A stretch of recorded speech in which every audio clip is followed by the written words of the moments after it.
Hey folks, Jessica here. Stig saw I was going to hit record and decided to jump in my lap at this exact second. So it is day one of finals for United, and I figured I'd do a quick video giving you an update of what I'm running for NM95. Elsewhere in the playlist, there's a video of my NM90 and OTK, and then just advice on OTKs in general. So yeah, let's just get into it.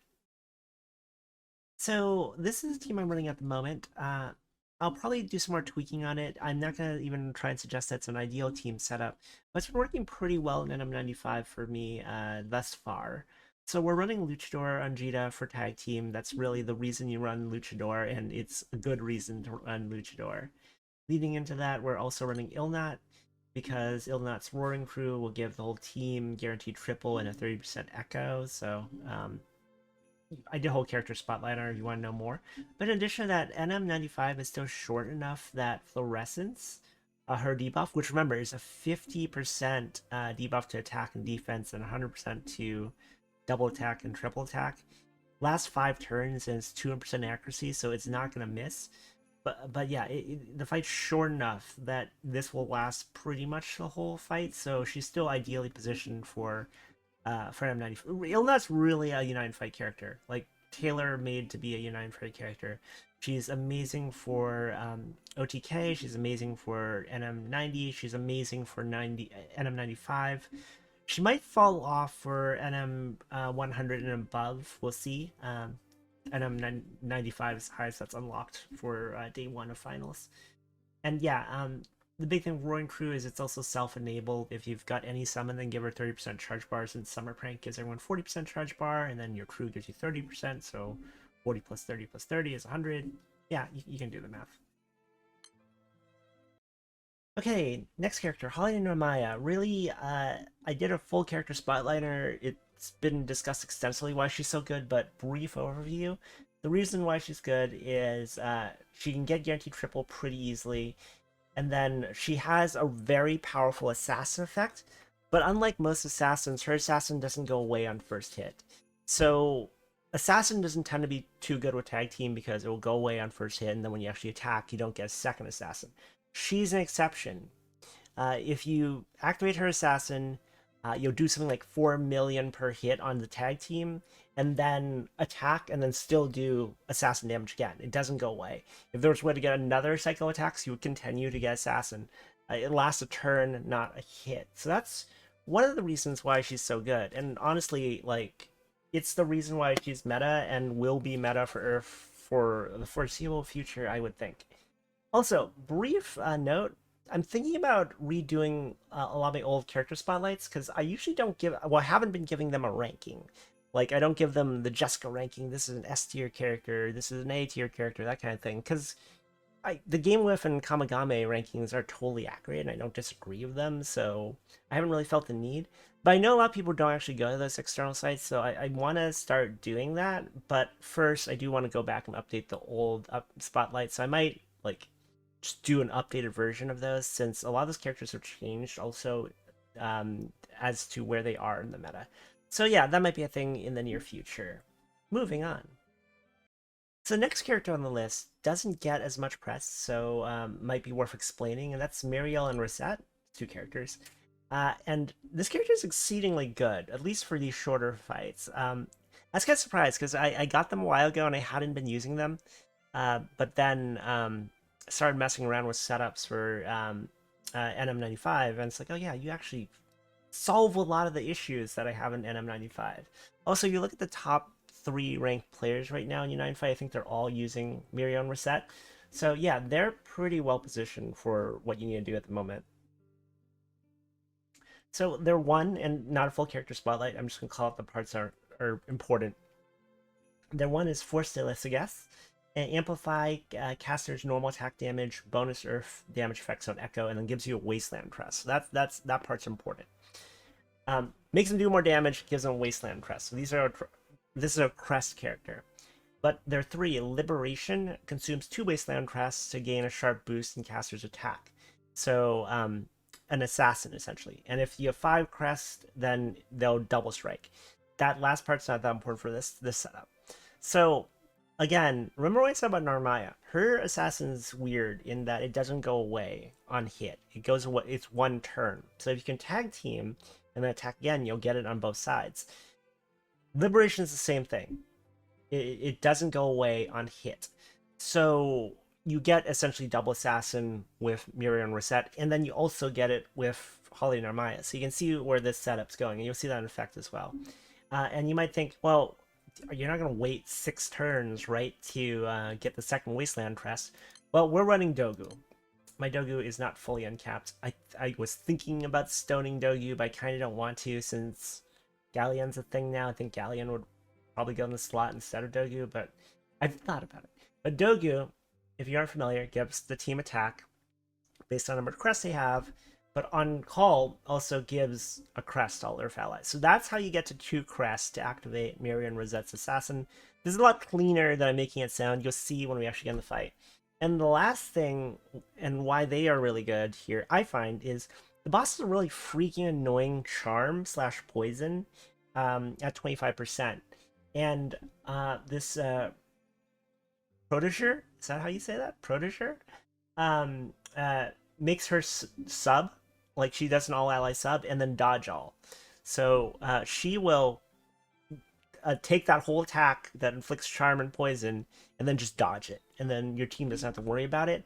So timed properly, that actually gets you past that 25% trigger, which is otherwise really, really, really annoying, as I'm sure some of you guys have found out. One more thing to note, it doesn't matter with my setup since I'm running Ilnut, but Miriam and Reset are also guaranteed to triple. So another in a long line of Earth characters that guarantee triple.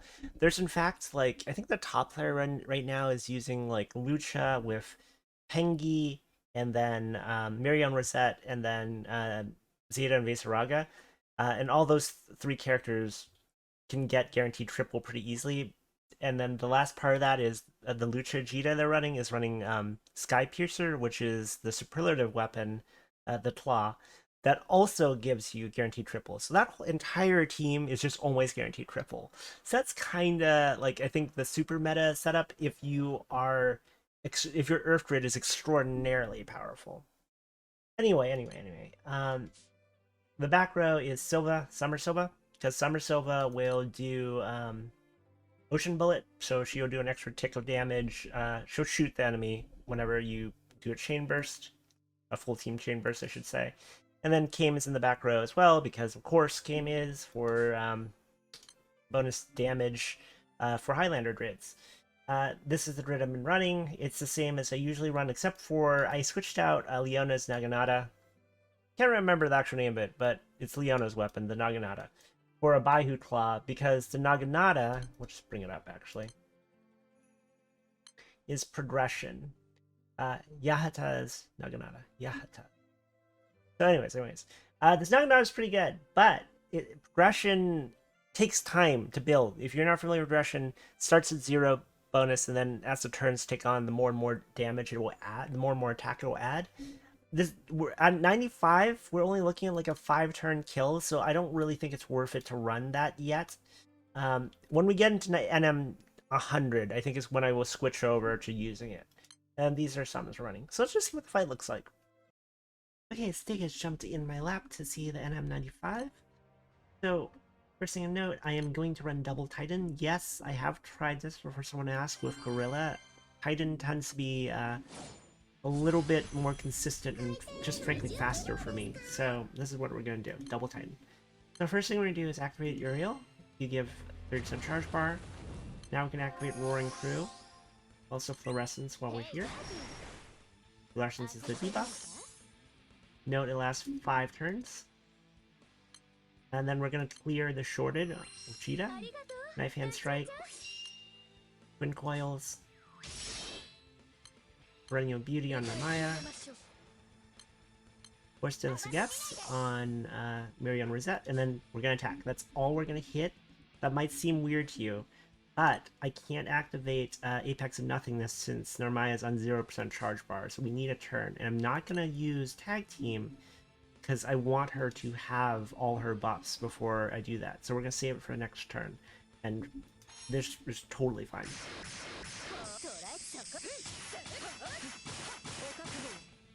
The The fight's not going long enough that like not using that turn 1 matters. Okay, now we can use it. So Apex of Nothingness. And then Mind of Peace for her Assassin. And now, note that Mary and Rosette are at 1 crest, so we will summon Dogu. Puts them at 2 crests. We'll go ahead and activate Liberation. And now they will be, they will have Assassin as well. And then, now we tag team.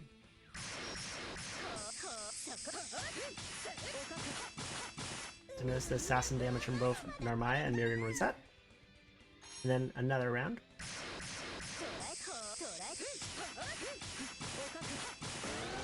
Considerable amount of damage. Boss will buff itself at this point.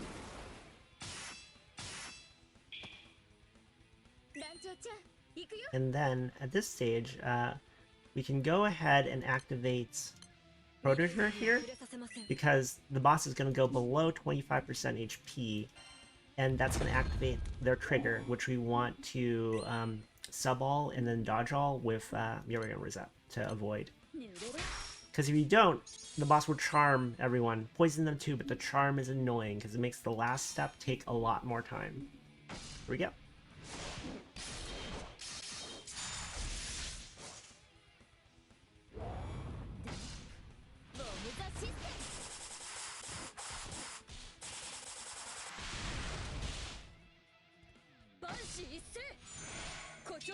Easily getting the boss below 25%.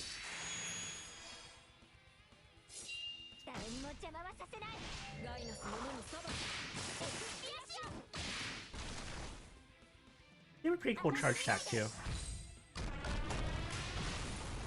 There you go, 17%.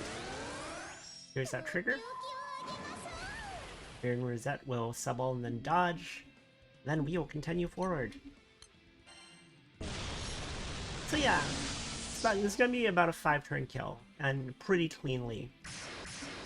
So, I'll keep on messing with it, but this seems to be working pretty well for me right now. I might be able to tweak it to get it down to like a 4-turn kill, but 5 turns is fine for now.